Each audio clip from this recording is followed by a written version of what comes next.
ঈশ্বর কাকে কিভাবে ব্যবহার করবে আমরা জানি না, তো এইভাবে যেন ব্যবহারটা আমরা কাজে লাগাতে পারি। হ্যাঁ হ্যাঁ, জয় যিশু। ধন্যবাদ। আমরা বাইবেল কি এই সম্বন্ধে জেনেছি, জানি। বাইবেলটা মানেটা আমরা আগের বারে বলেছিলাম যে ইহাই বাইবেলের সার অংশ হচ্ছে এইটাই যে ইহাই তোমাকে অনন্ত জীবন।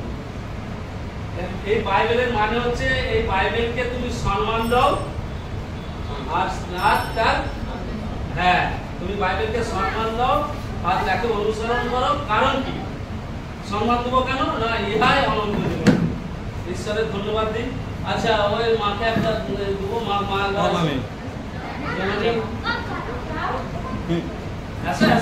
বাইবেল তোমার মাথা করে রেখে দেবে, না পড়তে পারলে হ্যাঁ ঈশ্বর সবাই মনের কথা জানে, ঈশ্বর প্রত্যেকের মনের কথা জানে, কার মনে কি চলছে না চলে। তো এই বাক্য এরকমই একটা বিষয়, আমি পড়তে পারিনি বলছে অসুবিধা নেই। আমরা একদিন যদি দেখি তিমোথেও যদি দেখি বলছে ধন্য যে ব্যক্তি,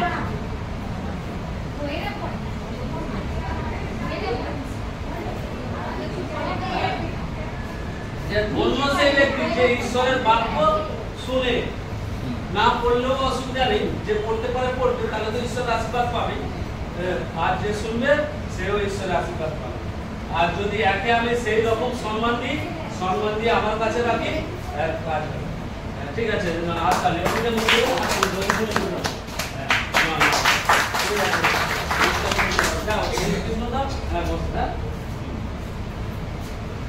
ঈশ্বর প্রচুর আশীর্বাদ করবে, আর ঈশ্বর আশীর্বাদ করতে চায়।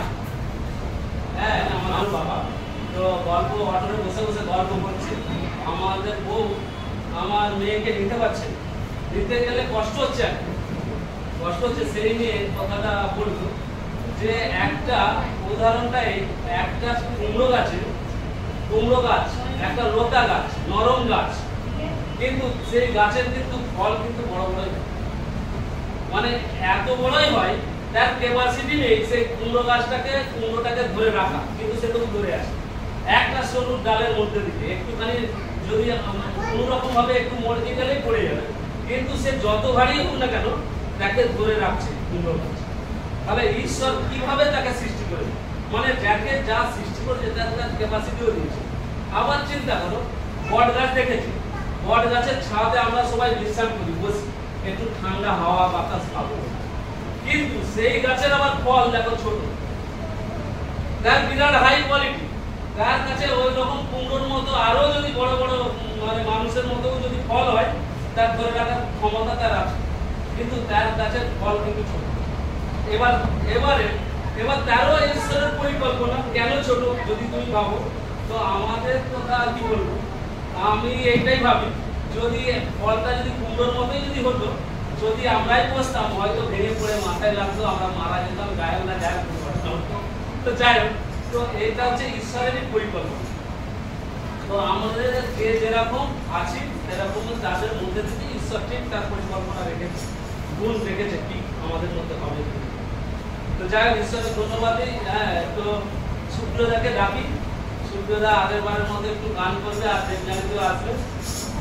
আমরা একটা নতুন দিন দেখতে পেয়েছি, আর অনুগ্রহ যে আমরা এখন কেউ অসুস্থ নেই, অনেকে হাসপাতালে আছে, কিন্তু আমরা তার ফিরে, সেই জন্য আমরা তাকে হৃদয় দিয়ে ধন্যবাদ জানাই। তো ঈশ্বর সাহায্য করুক, আমরা তার আলোচনার মধ্যে তার প্রশংসা করব।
Yeshua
কেউ পাশে থাকতে পারবো। আর এখন তুমি বলো, ভয় করিও না, আমি তোমার সঙ্গে আছি। ব্যাকুল হইও না, আমি তোমার ঈশ্বর। আমি তোমাকে পরাক্রম দেব। তাই আজ তোমাকে পেয়ে ভয় নয়, ভক্তিতে জীবন যাপন করো। Hallelujah, thank you lord, praise the lord. প্রভু তোমার ধন্যবাদ হোক, তোমার গৌরব হোক। আমার জীবনের সব কিছুর জন্য হৃদয় করে তোমাকে তোমার গৌরব দিয়ে প্রশংসা করতে। Thank you, hallelujah, amen, amen. সকলে জয় জয় জয়।